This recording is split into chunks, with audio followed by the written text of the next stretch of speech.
நாங்கள் கேட்பதெல்லாம் பிரதமர் மோடி அவர்களை அருகிலிருந்து பார்ப்பதற்கான ஒரு அற்புதமான வாய்ப்பு கோவை மாநகரத்து மக்களுக்கு கிடைத்திருக்கிறது. அவர்கள் 2 மணிக்கு முன்பாகவே சாலைக்கு இருபுறமும் எங்கெங்கெல்லாம் அவர்கள் நிற்க வேண்டும் என்ற இடத்தை குறிப்பிட்டிருக்கிறார்களோ அந்த இடத்தில் தாராளமாக வந்து சேரலாம்.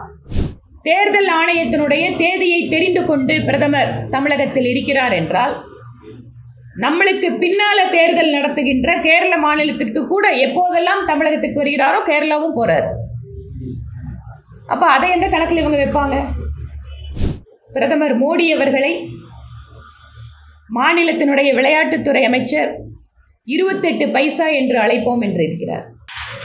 யூபிஏ அரசாங்கத்தின் போது 10 ஆண்டுகளாக கூட்டணியிலே நீங்கள் ஆட்சி செய்திருக்கும் போது கொடுத்த தொகையை விட தமிழகத்திற்கு பல மடங்கு அதிகமாக கொடுத்தவர் பிரதமர் மோடி அவர்கள்.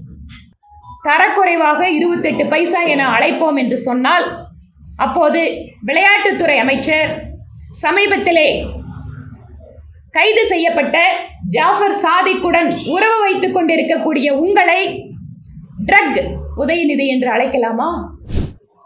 தமிழகத்திலே திராவிட முன்னேற்ற கழகத்தினுடைய கடந்த 3 ஆண்டு கால ஆட்சி முழுக்க முழுக்க மக்களுக்கு எதிரான ஒரு ஆட்சியாக இருக்கிறது. ஒரு பொருள் விடாம அத்தனை பொருளுக்கும் விலையேற்றம், சொத்து வரி உயர்வு, தண்ணீர் வரி உயர்வு, மின் கட்டண உயர்வு, பத்திரப்பதிவு. ஒரு ஏழை எளிய மக்கள், நடுத்தர குடும்பத்தினுடைய மக்கள் இன்னைக்கு பத்திரப்பதிவு ஆபீஸுக்கு போய் அவங்களோட சொத்தை வாங்கணும்னா கூட எத்தனை மடங்கு நீங்க உயர்த்தி இருக்கீங்க. தாங்க முடியாத சுமையில் தமிழகத்தினுடைய மக்கள் திமுக ஆட்சியில் தவித்துக் கொண்டிருக்கிறார்கள். பொள்ளாச்சியில கடந்த வாரம் முதலமைச்சர் ஸ்டாலின் அவர்கள் அவசரமாக கோவை மருத்துவமனை வளாகத்தை திறந்து வச்சாரு. நீங்களே தானே இருந்தீங்க, பாத்தீங்க. பொள்ளாச்சியில நலத்திட்ட உதவிகள் கொடுத்தாரு. அந்த கூட்டத்தை அவரு அரசாங்க மேடை மாதிரி பேசினாரா? அது அரசாங்கத்தோட நிகழ்ச்சியா? அரசாங்கத்தோட பணத்துல அரசியல் பேசுற நிகழ்ச்சியா பண்ணாரு முதலமைச்சர். இப்போ தேர்தல் கமிஷன் எங்களுக்கு தேதி சொல்லிடுச்சுன்னு சொல்றீங்க. நாங்க இங்க திராவிட முன்னேற்ற கழகத்தோட தலைவர்களை, நீங்க ஒரு நாள் காலையில திருச்சி போங்க, மத்தியானம் திருநெல்வேலி போங்க, அடுத்த நாள் கோயம்புத்தூர் வாங்க, யாராவது தடுத்தாங்களா? பண்ணிருக்கலாமே. நீங்க பண்ணல அப்படிங்கிறதுக்காக நாங்க பண்ண ஐயோ பண்றாங்கன்னு சொல்லிட்டு கேள்வி கேட்பீங்களா? குறிப்பாக திரு அண்ணாமலை அவர்களை நான் உங்ககிட்ட சொல்றேங்க. பத்திரிகையாளர் சந்திப்பில் கூட ஒரு சில ஊடகங்கள் உள்நோக்கத்தோட வந்து அவர் மேல விமர்சனம் வைக்கிறத பாக்குறோம். ஏதோ ஒரு குறிவைத்து அவரை வந்து தரக்குறைவா விமர்சனம் பண்ற மாதிரியான செயல்பாடுகளை தான் அதிகமா இப்ப பார்க்க முடியுது. பாரத பிரதமர் திரு நரேந்திர மோடி அவர்களுடைய கோவை வருகை மக்களோடும் பாரதிய ஜனதா கட்சி நிர்வாகிகளோடும் ஆவலோடு எதிர்பார்க்கப்படுகிறது. தமிழகத்திலே பிரதமர் மோடி அவர்களுடைய ரோட் ஷோ பிரம்மாண்டமான முறையில் நடத்துவதற்கான ஏற்பாடுகளையும் பாரதிய ஜனதா கட்சி செய்து கொண்டிருக்கிறது. நாளை மாலை 5:30 மணிக்கு துவங்குகின்ற பிரதமர் மோடி அவர்களுடைய ரோட் ஷோ கிட்டத்தட்ட 3 கிலோமீட்டர் அளவு அந்த தூரத்தை கடந்து நிறைவாக ஆர்எஸ்புரம் மத்திய தபால் நிலையம் அருகில் நிறைவுறும். சாய்பாபா கோயில் அருகில் இருக்கின்ற கங்கா மருத்துவமனையினுடைய அந்த கேட்டிற்கு முன்பாக துவங்குகின்ற இந்த ரோட் ஷோ மேட்டுப்பாளையம் ரோடு வழியாக வந்து சிந்தாமணி அருகில் காமராஜபுரத்துக்கு அருகிலே மேற்கு புறமாக திரும்பி தபால் நிலையம் வந்து அடைகின்ற வரை 2 பக்கமும் பொதுமக்களும் கட்சியினுடைய தொண்டர்களும் நிர்வாகிகளும் ஒரு ஆரவாரமான உற்சாகமான வரவேற்பினை கொடுப்பார்கள். கோவை மட்டுமல்ல, அருகில் இருக்கின்ற பக்கத்து சட்டமன்ற தொகுதிகள், கோவை பாராளுமன்ற தொகுதி ஓடு சேர்ந்து அருகில் இருக்கின்ற சட்டமன்ற தொகுதிகளை சார்ந்த நிர்வாகிகளும் இதில் கலந்து கொள்கின்றார்கள். நம்முடைய பாரம்பரிய முறைப்படியான வரவேற்புகள், கலை நிகழ்ச்சிகள், இந்த பகுதியிலே உற்பத்தி செய்யப்படக்கூடிய பொருட்கள் இவற்றை கண்காட்சிப்படுத்துவதற்கான ஏற்பாடுகளையும் செய்து கொண்டிருக்கிறோம். அவர் செல்கின்ற வழியிலே சிறு சிறு மேடைகளை அமைத்து அந்த மேடைகளில் கலாச்சார நிகழ்ச்சிகள் மற்றும் பயனாளிகளை அந்த மேடையிலே அமர வைத்து பிரதமர் மோடி அவர்களை சந்திக்க வைப்பது, சமுதாய தலைவர்களை மேடையில் அமர வைப்பது என பல்வேறு நிகழ்ச்சிகளுக்கு ஏற்பாடு செய்து கொண்டிருக்கிறோம். தேர்தல் கமிஷன் தேர்தல் தேதி சொல்லப்பட்டு தேர்தல் நடத்தை விதிகள் அமலுக்கு வந்திருப்பதால் என்னவெல்லாம் தேர்தல் ஆணையத்தினுடைய கட்டுப்பாடுகளோ அந்த கட்டுப்பாடுகளுக்கு உட்பட்டு இந்த நிகழ்ச்சியை மிகப்பெரிய ஒரு மக்கள் பங்களிப்போடு இந்த நிகழ்ச்சியை நடத்துவதற்காக ஏற்பாடு செய்து கொண்டிருக்கிறோம். பிரதமர் வருகின்ற பாதைகளில் இருபுறமும் பொதுமக்களும் அவர்கள் கலந்து கொள்ளலாம். நிறைய பேர்த்துக்கு கேள்விகள் இருக்கு. பிரதமர் வருகின்ற நிகழ்ச்சி, இதில் பொதுமக்கள் கலந்து கொள்ள முடியுமா, அவரை அருகிலே பார்க்க முடியுமா என்றெல்லாம் நிறைய பேர் கேட்கிறார்கள். அவர்களுக்கு நாங்கள் சொல்வதெல்லாம், பிரதமர் நிகழ்ச்சிக்கு வருவதற்கு யாருக்கும் எந்த கட்டுப்பாடும் கிடையாது. யார் வேண்டுமானாலும் வரலாம். எந்த ஒரு தனிப்பட்ட ஒரு பாஸ் என்பது இதுக்கு கிடையாது. நாங்கள் கேட்பதெல்லாம் பிரதமர் மோடி அவர்களை அருகிலிருந்து பார்ப்பதற்கான ஒரு அற்புதமான வாய்ப்பு கோவை மாநகரத்து மக்களுக்கு கிடைத்திருக்கிறது. அவர்கள் 2 மணிக்கு முன்பாகவே சாலைக்கு இருபுறமும் எங்கெங்கெல்லாம் அவர்கள் நிற்க வேண்டும் என்ற இடத்தை குறிப்பிட்டிருக்கிறார்களோ அந்த இடத்தில் தாராளமாக வந்து சேரலாம். கோவையினுடைய உட்பகுதிக்கு இத்தனை நாள் வரைக்கும் அவர் வந்திருக்காருன்னா கொடிசியா கிரவுண்டு, இந்த மாதிரி பெரிய பெரிய சமீபத்தில் பல்லடம் வந்திருந்தார். ஒரு பொதுக்கூட்டம் அப்படிங்கிறது ஒரு மைதானத்தில் ஊருக்கு சற்று ஒதுக்குப்புறமாக இருந்த நிலைமை மாறி பிரதமர் நம்மை பார்க்க நம் ஊருக்கு நம்முடைய தெருவிற்கு வருகிறார். அதனால் அவரை வரவேற்பது நம்முடைய கடமை. அவரும் நம்மை பார்க்க ஆவலாக இருக்கிறார். ஆக பொதுமக்கள் அத்தனை பேரும் அவரை பார்க்க வேண்டும் என்று விரும்புகிறீர்கள். அந்த இடத்துக்கு, எந்த இடத்தில் நாங்கள் சொன்ன மாதிரி சாய்பாபா கோயிலோட இடத்திலிருந்து ஆர்எஸ்புரம் போஸ்ட் ஆஃபீஸ் வரைக்கும் 2 பக்கமும் தாராளமாக நின்று அவரை பார்க்க முடியும். இதை ஊடகங்கள் வாயிலாக பொதுமக்களுக்கு நாங்கள் தெரிவித்துக் கொள்கிறோம்.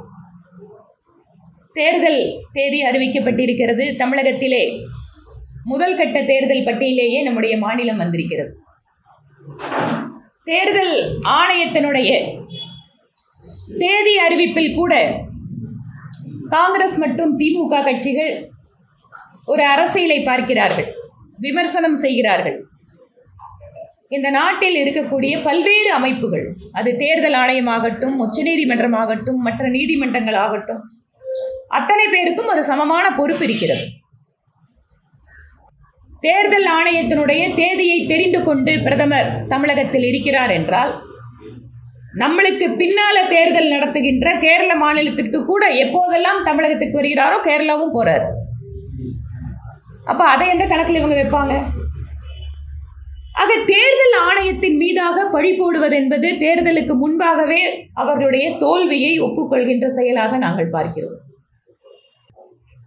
நேற்று பிரதமர் மோடி அவர்களை மாநிலத்தினுடைய விளையாட்டுத்துறை அமைச்சர் 28 பைசா என்று அழைப்போம் என்று இருக்கிறார்.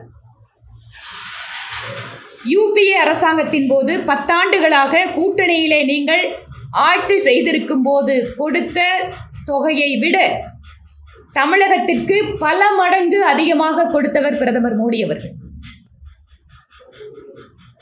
இங்கு கிடைக்கின்ற வரி வருவாயை மற்ற மாநிலங்களுக்கு இருக்கின்ற அதே விகிதாச்சாரப்படி தான் நம்மளுக்கும் தமிழகத்துக்கு கொடுத்துட்டு இருக்காங்க.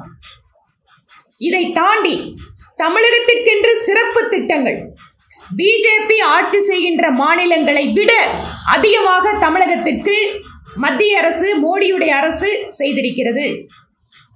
11 மருத்துவக் கல்லூரிகள் தமிழ்நாட்டுக்கு தான் கொடுத்தாங்க, பக்கத்தில் கர்நாடகாவுக்கு கொடுக்கல. டிஃபென்ஸ் காரிடார் யூபிக்கு கொடுத்தாங்க. யூபிக்கு அடுத்தபடியாக மகாராஷ்டிராவில் கவர்மெண்ட் இருக்கு, குஜராத்தில் கவர்மெண்ட் இருக்கு, அங்கே கொடுக்கல பிஜேபி, தமிழ்நாட்டுக்கு கொடுத்தாங்க. தமிழகத்தில் வளர்ச்சி மேம்பட வேண்டும், தமிழகத்தினுடைய வளர்ச்சி நாட்டினுடைய வளர்ச்சி என பார்ப்பவர் பிரதமர் மோடி.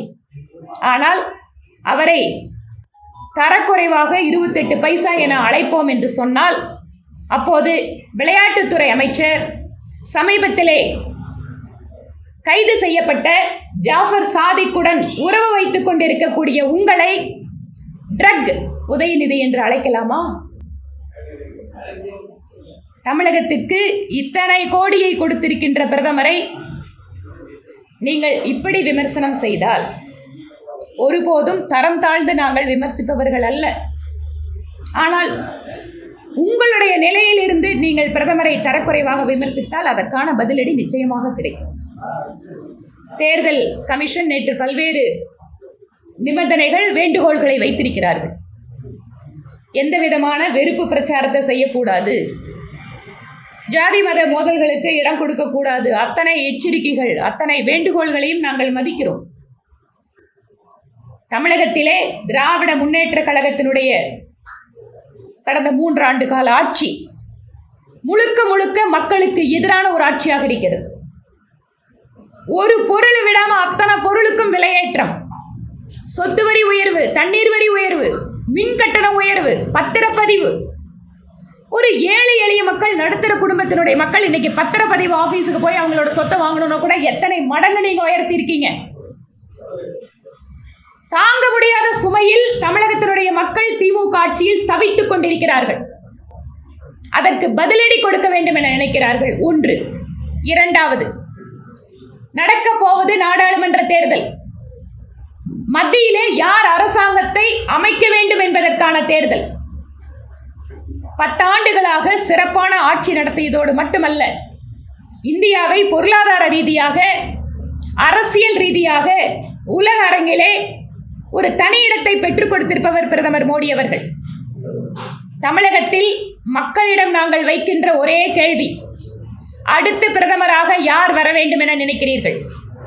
இன்னொரு புறம் இந்திய அலையன்ஸ் முழுக்க முழுக்க இந்த நாட்டிற்கு எதிராக தங்களுடைய சுயநலத்திற்காக உருவாக்கப்பட்ட கூட்டணி. இன்னொரு புறம் தன்னுடைய செயலால், தன்னுடைய உழைப்பால் இந்த நாட்டை முன்னேற்றிக் கொண்டிருக்கக்கூடிய பிரதமர்.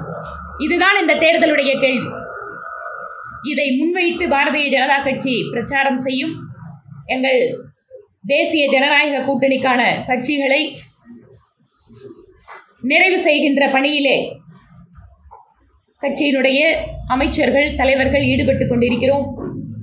19ஆம் தேதி 18 மாலை இங்கு ரோட் ஷோ முடித்துவிட்டு 19 சேலத்திலே பிரதமர் பொதுக்கூட்டத்தில் கலந்து கொள்கிறார். அன்று அத்தனை கூட்டணி கட்சி தலைவர்களும் அந்த கூட்டத்தில் கலந்து கொள்வார்கள். தொகுதி பங்கீடு, வேட்பாளர்கள் தேர்வு என்பது நடந்து கொண்டே இருக்கிறது. கூடிய விரைவில் 2-3 நாட்களுக்குள்ளாக அத்தனையும் இறுதி செய்யப்பட்டு அறிவிக்கப்படும்.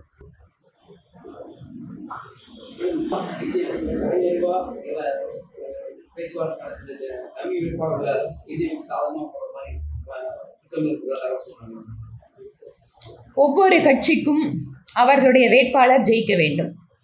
இந்த திரைமறைவு, அதுக்கப்புறம் திராவிட முன்னேற்ற கழகம் கள்ள கூட்டணி அப்படின்னு சொல்லி விமர்சிக்கிறது. எங்கள் கட்சியை பொறுத்தவரை தேசிய ஜனநாயக கூட்டணி தமிழகத்திலே பிரம்மாண்டமாக உருவாக்கி கொண்டிருக்கிறது. இந்த கூட்டணியினுடைய வேட்பாளர்களை ஜெயிக்க வைக்க வேண்டும் என்பதுதான் எங்களுடைய லட்சியம். இந்த திரைமறைவு கூட்டணி, அந்த கூட்டணி, இந்த கூட்டணி எல்லாம் நிறைய மீடியாக்களில் வரக்கூடிய செய்திகளாக தான் பார்க்குறோம். அது மீடியாக்காரங்க எங்கிருந்து எடுக்கிறாங்கன்னு எங்களுக்கும் தெரியும். கமல்ஹாசன் ஒரு விமர்சனத்தை வச்சிருக்காரு, ஒரே நாடு ஒரே தேர்தல் அப்படின்னு சொல்லக்கூடிய மத்திய அரசு ஒரே கட்டமா ஏன் தேர்தல் நடத்தல அப்படின்னு அவருடைய புரிதல் எப்போதுமே அரைகுறையானது என்பதை மீண்டும் நிரூபித்திருக்கிறார். ஒரே நாடு ஒரே தேர்தல் என்பது என்ன? ஒரே சமயத்தில் இந்த நாடு மாநிலங்களுக்கும் மத்தியிலேயும் தேர்தலை நடத்த வேண்டும். அதன் வாயிலாக ஒவ்வொரு வருடமும் ஒவ்வொரு மாநிலத்திலேயும் தேர்தல் நடக்கின்ற பொழுது மத்திய அரசாங்கத்தின் பணிகள் பாதிக்கப்படுகிறது, மாநில அரசாங்கத்தின் பணிகள் பாதிக்கப்படுகிறதுங்கிற காரணத்தால் வைத்திருக்கக்கூடிய ஒரு ஐடியா அது. ஒரே நேரத்தில் தேர்தல் நடத்தணும்னா நீங்கள் அந்த அளவுக்கு நம்மளோட படைகள், தேர்தல் கமிஷனுடைய அலுவலர்கள், இவங்களை 5 வருஷத்துக்கு நடக்கிற ஒரு எக்ஸசைஸ்க்காக ஒரே நேரத்தில் அத்தனை பேர்த்தையும் வேலைக்கு எடுத்து ட்ரெயின் பண்ண முடியாது. ரெண்டாவது, பாதுகாப்பு படை வீரர்களுடைய மூவ்மெண்ட். இவ்வளவு பெரிய நாடு, இத்தனை கோடி மக்கள் இருக்கின்ற இடத்துல ஜனநாயக ரீதியாக நியாயமான முறையில் தேர்தல் நடத்தணும்னா அந்த பாதுகாப்பு ஏற்பாடுகள், அதற்கென்று மற்ற வேலைகளை பண்ண வேண்டியிருக்கு. ஸோ நம்ம ஒரே நேரத்தில் மத்திய அரசு தேர்தலை நடக்கிறக்க இத்தனை ஃபேஸஸ் நம்ம பண்ண வேண்டியிருக்கு. இந்த எக்ஸசைஸ் முடிஞ்சுதா ஒரே வேலையாக முடிஞ்சிடும். 5 வருஷத்துக்கு ஒரு தடவை தான். தமிழ்நாட்டில் பாருங்கள், இப்போ மத்தியில் தேர்தல் வருது, மாநிலத்தில் அரசாங்கத்தினுடைய பணிகளோ மற்ற பணிகள் எல்லாமே ஸ்தம்பிச்சிரும். எந்த விதமான புது திட்டங்களோ புது கொள்கை முடிவுகள் எடுக்க முடியாது. அப்ப கிட்டத்தட்ட 2-3 மாதம் நாம் தமிழகம் நம்ம ஏரியாவில் தேர்தல் முடிஞ்சா கூட நாம ஜூன் 4ஆம் தேதி வரைக்கும் காத்துட்டு இருக்கிறோம். இதுதான் நடைமுறை சிக்கல். நடைமுறை யதார்த்தம் என்பது புரியாதவர், புரிந்து கொள்ள முயற்சிக்காதவர் திரு கமலஹாசன் அவர்கள். அதனாலதான் அவர் மக்களை சந்திக்க முடியாம எனக்கு ஒரு ராஜ்யசபா கொடுத்தா போதும், நான் யாரையும் பார்க்காம உங்க தயவுல மேல போறேன்ட்டு போறாரு. ஸ்பீச் இல்லைங்க, ஒன்லி ரோட் ஷோ. வருவாரு, வந்து மக்களை பார்த்துட்டு நிறைவடைஞ்சதுக்கு அப்புறம் போறாரு. தேர்தல் செலவு கணக்கில் இது வராது. ஏனென்றால் இது கட்சி நடத்துகின்ற நிகழ்ச்சி. வேட்பாளர் அறிவிக்கப்படலை. வேட்பாளர் வேட்புமனுவை தாக்கல் செய்த தினத்திலிருந்து தான் வேட்பாளர் செலவு கணக்குக்கு அது வருமே தவிர இப்போது வரக்கூடியது என்பது கட்சி ஏற்பாடு செய்கின்ற நிகழ்ச்சி. இது தேர்தல் கணக்கில் வராது. நாடாளுமன்ற தேர்தல் தேதி அறிவிப்பு விமர்சனத்துக்கு பேசுறீங்க. ஆனா அதுக்கு முன்னாடியே பாஜகவுடைய பொதுக்கூட்டம் போலவே பெரிய கூட்டங்கள் நடந்திருக்கு. நான் அப்படி எடுத்துட்டேன்னு சொன்னா, பொள்ளாச்சியில கடந்த வாரம் முதலமைச்சர் ஸ்டாலின் அவர்கள் அவசரமாக கோவை மருத்துவமனை வளாகத்தை திறந்து வச்சாரு. நீங்களே தானே இருந்தீங்க, பாத்தீங்க. பொள்ளாச்சியில நலத்திட்ட உதவிகள் கொடுத்தாரு. அந்த கூட்டத்தை அவரு அரசாங்க மேடை மாதிரி பேசினாரா? அது அரசாங்கத்தோட நிகழ்ச்சியா? அரசாங்கத்தோட பணத்துல அரசியல் பேசுற நிகழ்ச்சியா பண்ணாரு முதலமைச்சர். இப்போ தேர்தல் கமிஷன் எங்களுக்கு தேதி சொல்லிடுச்சுன்னு சொல்றீங்க. அப்ப உங்களுக்கு சொல்லுச்சா? ஏங்க நாங்க கேக்குறோம், பொதுக்கூட்டம் யாராவது அரசியல் பொதுக்கூட்டம் நடத்த வேண்டாம்னு தேர்தல் கமிஷன் சொல்லுச்சா? நாங்க எண்மண் எண் மக்கள் யாத்திரை, திரு அண்ணாமலை அவர்களுடைய அந்த யாத்திரை வெற்றிகரமாக இருந்தது. பிரதமர் மோடி அவர்களை வச்சு ஒரு பிரம்மாண்டமான கூட்டத்தை நடத்தினோம். அதுக்கப்புறம் அவரு தமிழ்நாட்டில் மட்டும் இல்லைங்க, நாடு முழுக்க பிரதமர் மோடி அவர்களோட பயண திட்டத்தை பாருங்க. குஜராத்துக்கு போறாரு, அன்று மாலை மத்திய பிரதேசம் வராரு, அடுத்த நாள் காலையில கேரளா வராரு. நாங்க இங்க திராவிட முன்னேற்ற கழகத்தோட தலைவர்களை, நீங்க ஒரு நாள் காலையில திருச்சி போங்க, மத்தியானம் திருநெல்வேலி போங்க, அடுத்த நாள் கோயம்புத்தூர் வாங்க, யாராவது தடுத்தாங்களா? பண்ணிருக்கலாமே.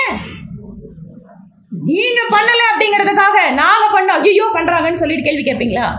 இதுக்கு முன்னாடி பிஎம் தமிழ்நாட்டுக்கு வந்ததை விட ரீசன்ட் டைம்ஸ்ல அதிக டைம் வந்ததுனால கரெக்ட். அதனால தான் சொல்றேன், ரீசன்ட் டைம்ஸ்ல வந்திருக்காருன்னு சொன்னா கட்சி நிகழ்ச்சிக்கு 50% வந்திருக்காருன்னா 50% அவர் 50% கூட இல்லைங்க, கிட்டத்தட்ட கட்சி நிகழ்ச்சி அப்படின்னு பாக்குறது 30 தான் வரும். 70% தமிழகத்திலே கோடிக்கணக்கான ரூபாய்க்கான திட்டங்களை தொடக்கி வைக்க வந்திருக்காரு. தூத்துக்குடிக்கு எதுக்கு போனாரு? இதுவரைக்கும் இல்ல, தென் தமிழகத்துல ஒரு புதிய ஏவுகணை தளத்தை அங்க தொடக்கி வைக்கிறதுக்கு தூத்துக்குடி போறாரு. திருச்சிக்கு போறாரு, இன்டர்நேஷனல் ஏர்போர்ட் கிடைச்சிருக்கு. சென்னைக்கு வந்தாரு, புதிதாக சாலைகள், பாலங்கள், புதிய வீடுகள், இந்த திட்டம். அப்போ பிரதமரை 2 முறை வாங்க வாங்கன்னு போய் கூப்பிட்டது யாரு? விளையாட்டுத்துறை அமைச்சர். ஏன் நேரில் போய் வாங்க பிரதமர் ஐயா சென்னைக்கு வாங்கன்னு ஏன் கூப்பிட்டாரு? செஸ் ஒலிம்பியாட தொடக்கி வச்சு வாங்க, தேசிய விளையாட்டு போட்டிகளை தொடக்கி வைக்க வாங்க, கூப்பிட்டது நீங்க தாங்க. கூப்பிட்டதுக்கு அப்புறம் ஐயோ வராங்கன்னு சொன்னா என்னங்க அர்த்தம்?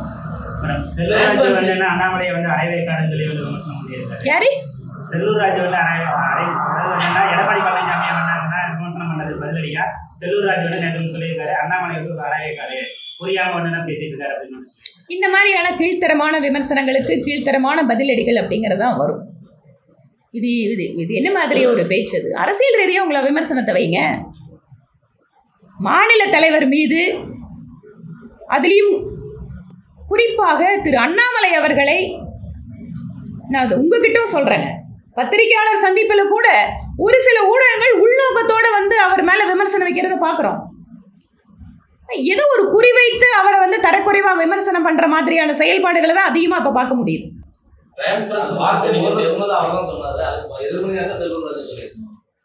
என்ன சொன்னாங்க? எடப்பாடி பழனிசாமி பார்த்து சொன்னது அண்ணாமலை தான் முதல்ல சொல்லிருக்கு. அதே வார்த்தையை இப்ப செல்லூர் ராஜு திரும்ப சொல்லி அதுக்கப்புறம் நீங்க சொல்றது யார சொல்றீங்க? இங்க பாருங்க, அவர் என்ன குறிப்பிட்டு இவர் தான் அப்படின்னு சொன்னாரா? அவர் பொதுவா ஒரு கருத்துக்கு ஒரு பதில் சொன்னாரு திரு அண்ணாமலை.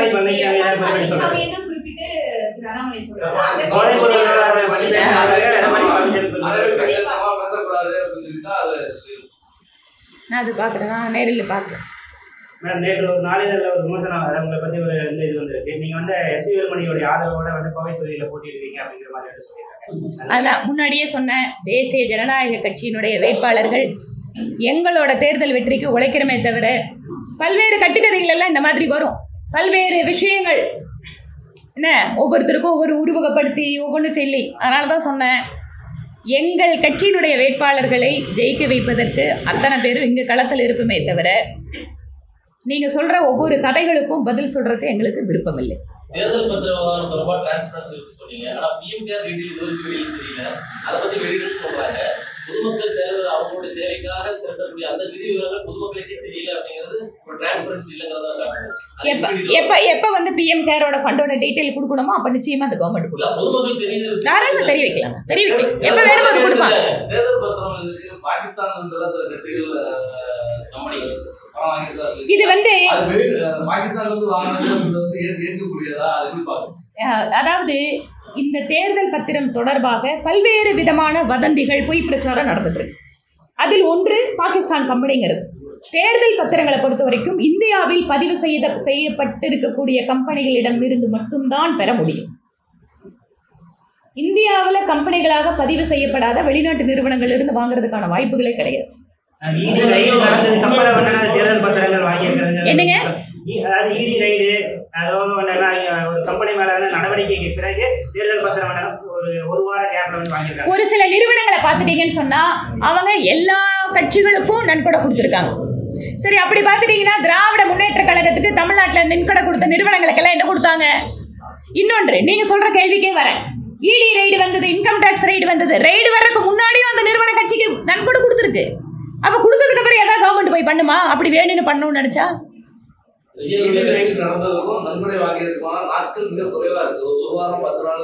அதனாலதான் சொல்றேன், அதற்கு முன்பாகவே நாங்க அதை தான் சொல்றோம். அந்த நிறுவனங்கள் இதற்கு நீடி ரைடு நீங்க சொல்ற ரைடுக்கு முன்பாகவும் அந்த நிறுவனங்கள் கொடுத்துருக்கு. அப்ப நான் கேட்கிறேன், ஒருவேளை அவர்களிடம் பணம் வாங்கியிருந்தா ரைடு போயிருக்கூடாதுல்ல? நீங்க சொல்ற ஆர்குமெண்ட்டுக்கே வரேன். அந்த நிறுவனங்கள் ஏற்கனவே கொடுத்துட்டு இருக்கிற நிறுவனங்கள் தான். இப்போ குறைஞ்சபட்சம் நான் என்ன சந்தோஷப்படுறோம்னா, எந்தெந்த நிறுவனங்கள் கட்சிகளுக்கெல்லாம் கொடுத்தாங்கிறத எங்களோட கவர்மெண்ட் இருக்கிறதால தான் உங்களுக்கு தெரியுது. இல்லைன்னா இத்தனை நாள் எல்லாமே கேப்டன் டார்க். நீதிமன்றம் நாங்க கொடுக்குறோமே, நாங்க மறுக்கலையே, கொடுக்குறோம். அதுதாங்க நாங்க வெளிப்படையா தானே கொடுக்குறோம், நாங்க இல்லைன்னு சொல்லலையே. எஸ்பிஐ வந்துங்க ஒரு தரமான வங்கி, அதுல நம்பிக்கை போறதுக்கு என்ன இருக்கு? அது ஒரு ஏங்க பணம் போடுறதுக்கும் இதுக்கும் என்னங்க சம்பந்தம் இருக்குது? சாதாரண மக்கள் எல்லாம் தெளிவா தான் இருக்காங்க. உங்களுக்கு தான் ஊடகத்துக்காரர்களுக்கு ஏதோ பெரிய பெரிய கேள்வி எல்லாம் வருது. எல்லா டிஜிட்டல் இந்தியாவும் பார்த்துருக்கிறோம். எல்லாமே அதானி அம்பானி தான் கொடுத்துட்டு இருந்தாங்க. பட் அந்த கம்பெனியோட ஏர்டெல் பார்ட் ஒரு பேர் கூட இல்லை. ஸோ இது வந்துட்டு ஒரு பெரிய ஏமாற்றமா இருக்கு. நிச்சயமா ஏமாற்றமா தான் இருக்கு. ஏன்னா திரு மோடி அவர்கள் அதானிக்கும் அம்பானிக்கும் தான் கட்சி, அதாவது கவர்மெண்ட்டையே நடத்திட்டு இருக்காருன்னு தான் குற்றச்சாட்டு வச்சுட்டு இருந்தாங்க. ஆனா இன்னைக்கு தேர்தல் பத்திரத்துல பார்த்தா நீங்க எந்தெந்த கம்பெனிஸ் கிட்ட எல்லாம் கார்பரேட் வாங்கினது இப்ப மக்கள் பாக்குறாங்க. எந்த விமர்சனத்தை நீங்க எங்க மேல வச்சீங்களோ இன்னைக்கு மக்கள் உங்களை கேட்கறாங்க. தேர்தல் பத்திரத்துல வந்து இருக்கிற கட்சிகள்ல எல்லா மற்ற கட்சிகளை விட பாஜக தனி கட்சி 50% மேல வந்து தேர்தல் 50% வந்திருக்கு. நீங்க பாத்தீங்களா? மொத்தம் எத்தனாயிரம் கோடி?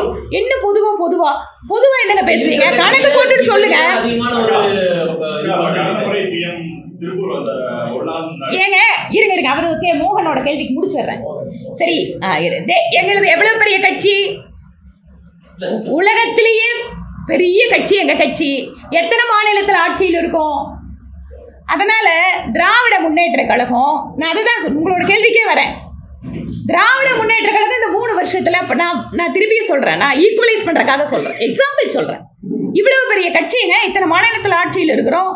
அதனால மக்கள் மற்றவங்க கம்பெனிக்காரங்க அது எலக்ட்ரல் பாண்டு நாங்கள் வெளிப்படையாக தானே பேங்க் மூலமாக தானே வாங்குறோம். வேற எங்கேயாவது வந்து நீங்கள் அங்கே கொடுத்தாங்க, பெட்டியில் வாங்கினாங்க. காங்கிரஸோட காலத்தில் பெட்டி பெட்டியாக பணத்தை தூக்கிட்டு போனாங்களே, அந்த மாதிரி ஏதாவது இந்த 10 வருஷத்துல நடந்திருக்கா?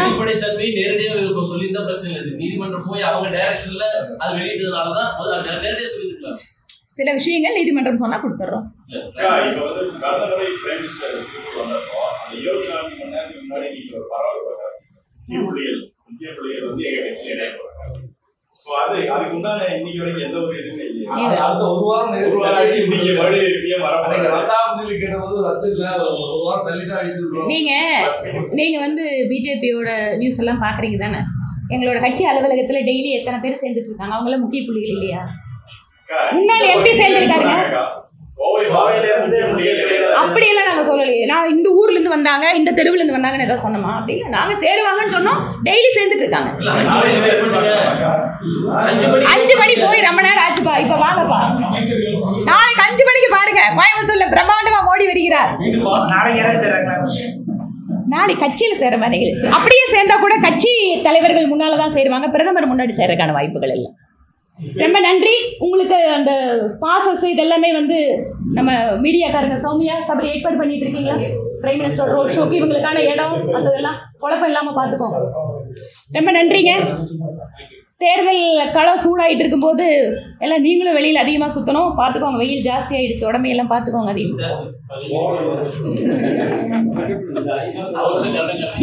எங்களுக்கு ஈக்குவலாக வெளியில் அலையிறது நீங்க தான், ஊடகக்காரங்க தான். அப்ப மக்கள் ஓட்டு போடுற அன்னைக்கு வீட்லயே இருந்துக்குவாங்க.